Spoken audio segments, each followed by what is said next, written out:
नमस्कार, मैं हूं अंजू पंकज। खबरों की खबर में आपका स्वागत है। पूरा मुल्क कोरोना के कहर से इस वक्त एकजुट होकर लड़ रहा है, लेकिन कुछ लोग अपनी हरकतों से बाज नहीं आ रहे हैं।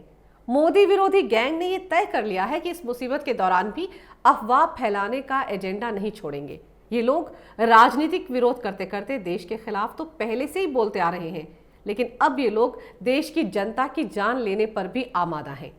शर्मनाक बात यह है कि ये झूठ फैलाने वाला गैंग ये हरकतें उस वक्त कर रहा है जब पूरी दुनिया चाइनीज कोरोना वायरस के प्रकोप से जूझ रही है। भारत में भी केंद्र सरकार और राज्य सरकारें इसी दिशा में काम कर रही हैं कि ज्यादा से ज्यादा जानें बचाई जा सके। इसीलिए प्रधानमंत्री मोदी ने 25 मार्च से 3 हफ्ते के लॉकडाउन का ऐलान किया था।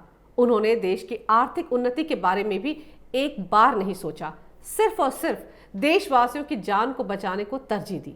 हालांकि दुनिया भर में जो कोरोना अब तक 30,000 लोगों की जान ले चुका है, उस कोरोना से भारत को ज्यादा नुकसान ना हो, इसी मकसद से उन्होंने ये बड़ा फैसला लिया था। उनके इस फैसले पर यूएन समेत वर्ल्ड हेल्थ ऑर्गेनाइजेशन ने भी भारत की तारीफ की। यूरोपियन यूनियन ने भी भारत के इस कदम को बाकी देशों के लिए एक नजीर करार दिया और सही समय पर उठाया गया एक कारगर कदम बताया। कोरोना वायरस का संकट पूरी दुनिया के लिए नया है।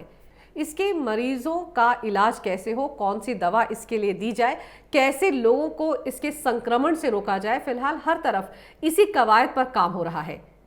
हर किसी का ध्यान इस वक्त कोरोना से निपटने पर ही लगा हुआ है, लेकिन हमारे देश में ऐसे लोग भी हैं जो झूठी खबरें फैलाकर लोगों को गुमराह करने में लगे हुए हैं, जिन्हें अब भी इस मौके पर सिर्फ राजनीति ही नजर आ रही है। जी हाँ, आप ठीक समझे, मैं लुटिन पत्रकार और खान मार्केट गैंग की ही बात कर रही हूँ। इनकी वामपंथी सोच और देश विरोधी प्रोपेगेंडा इन्हें दरअसल जीने ही नहीं देता। पता नहीं क्या खा पी कर ये देश विरोधी एजेंडा चला रहे हैं, कहां से इन्हें फंड मिलता है इस तरह की पत्रकारिता को करने का। वैसे मैं आपको ये भी बता दूं कि चीन पूरी दुनिया में खरबों रुपए खर्च करके अपनी इमेज सुधारने में भी लगा हुआ है। इस बात का अभी तो पता नहीं चलेगा, लेकिन यकीनन कुछ वक्त बाद ऐसे सारे लोगों की पोल खुलेगी जो चीनी पैसे पर दुनिया को गुमराह करने का घिनौना काम करते रहे। ये ऐसे बेशर्म लोग हैं जिनका सच्ची पत्रकारिता से दूर दूर तक कोई लेना देना नहीं है। ये तो बस सच्ची खबर को तोड़ मरोड़ कर नया ट्विस्ट देकर अपने रंग में पेश करने को ही पत्रकारिता समझते हैं।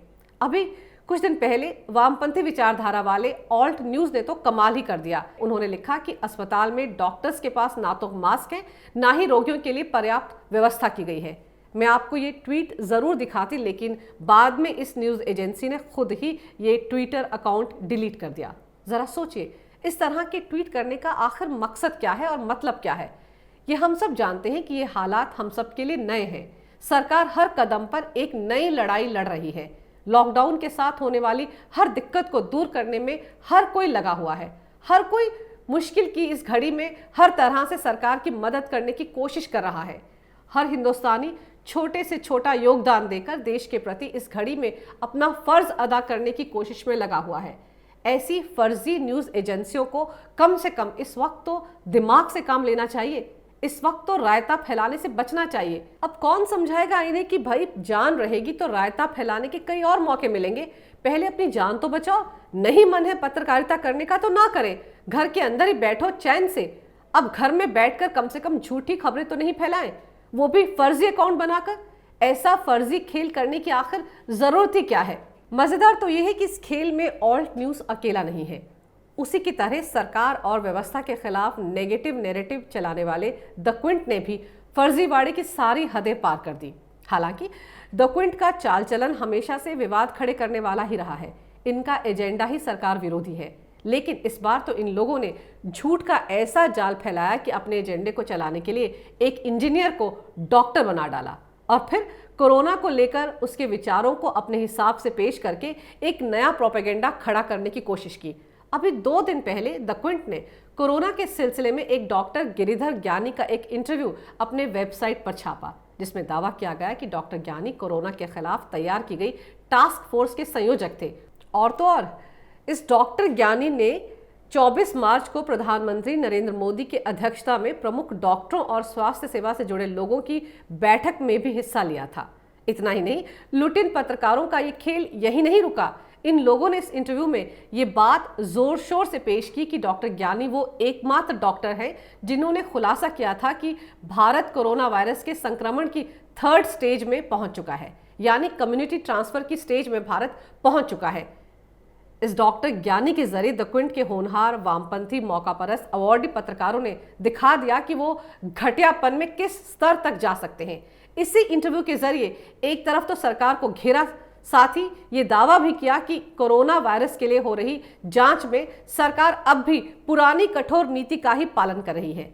साथ ही इस वेबसाइट ने यह भी दावा किया कि डॉक्टर ज्ञानी ने उन्हें यह भी बताया था कि भारत में तो कोरोना का संक्रमण पहले से ही 3rd स्टेज में पहुंच चुका था, लेकिन मोदी सरकार इस बात को लोगों से छिपाना चाहती थी। मोदी सरकार के खिलाफ उसने एक लाइन क्या बोली, सारे सियार मांद से बाहर आ गए, हुआ शुरू हो गया। पूरा लुटियन गैंग इसे ट्वीट करने लगा। लेकिन मजेदार तो यह है कि द क्विंट के इन दावों और उसकी फर्जी हेडलाइन की डॉक्टर ज्ञानी ने ही हवा निकाल दी। वो तो इस बात से हैरान परेशान थे कि कैसे इस वेबसाइट ने उनकी बातों को घुमा फिरा कर पेश कर दिया। उन्होंने क्विंट को आड़े हाथों लेते हुए कहा कि भारत में कोरोना के मामलों में अभी तक जो इजाफा देखा गया है वो सामान्य है, जबकि कम्युनिटी ट्रांसमिशन के हालात में तो मामले तेजी से बढ़ते हैं।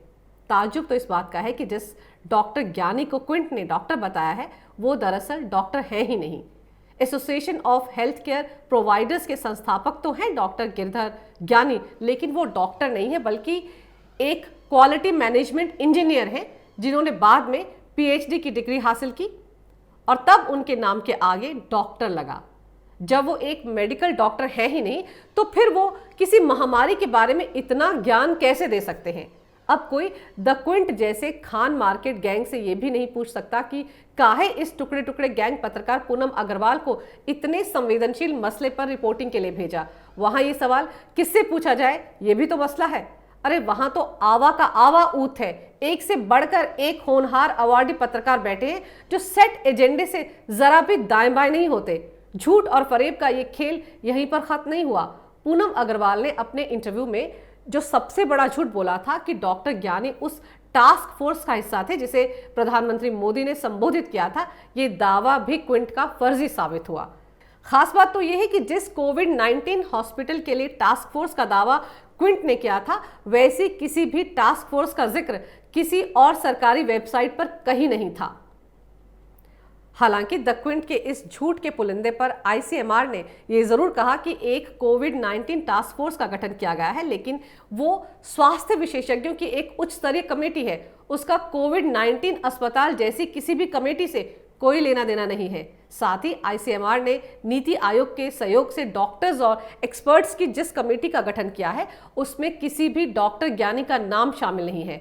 और अब तो क्विंट अपने फर्जीवाड़े की पोल खुलती देख ये पूरा इंटरव्यू अपने वेबसाइट से हटा चुका है और अपने एजेंडे को आगे बढ़ाते हुए इस खबर को उसने नए कलेवर के साथ छाप दिया है, जहां अपनी सुविधा के मुताबिक अब संभावना जताते हुए इस पूरी खबर को पेश किया है। अब कोई इन लुटेन पत्रकारों से पूछे कि अगर खबर सच्ची थी तो हटाई क्यों? नया रंग देने की आखिर जरूरत क्या थी इस खबर को? पत्रकार बने हो तो पत्रकारिता का फर्ज भी तो निभाओ। देश विरोधी एजेंडा चलाने वाले पत्रकार नहीं बल्कि दलाल होते हैं। अगर आपको मेरा ये वीडियो अच्छा लगे तो कृपया इसे लाइक करें, शेयर करें और हमारे चैनल को सब्सक्राइब करना ना भूलें। देखते रहिए कैपिटल टीवी। अगर आपको हमारा वीडियो पसंद आया हो तो इसे लाइक करें, हमारे चैनल को सब्सक्राइब करें और हाँ, बेल आइकन दबाना ना भूलें ताकि आप तक हमारे वीडियो की नोटिफिकेशन पहुंचती रहे। आप अपना सुझाव हमें कमेंट बॉक्स में दे सकते हैं। हमारे साथ जुड़ने के लिए शुक्रिया।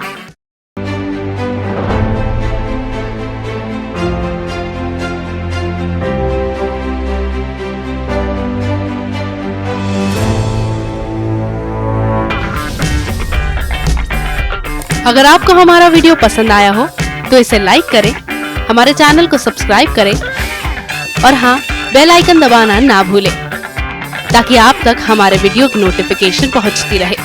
आप अपना सुझाव हमें कमेंट बॉक्स में दे सकते हैं। हमारे साथ जुड़ने के लिए शुक्रिया।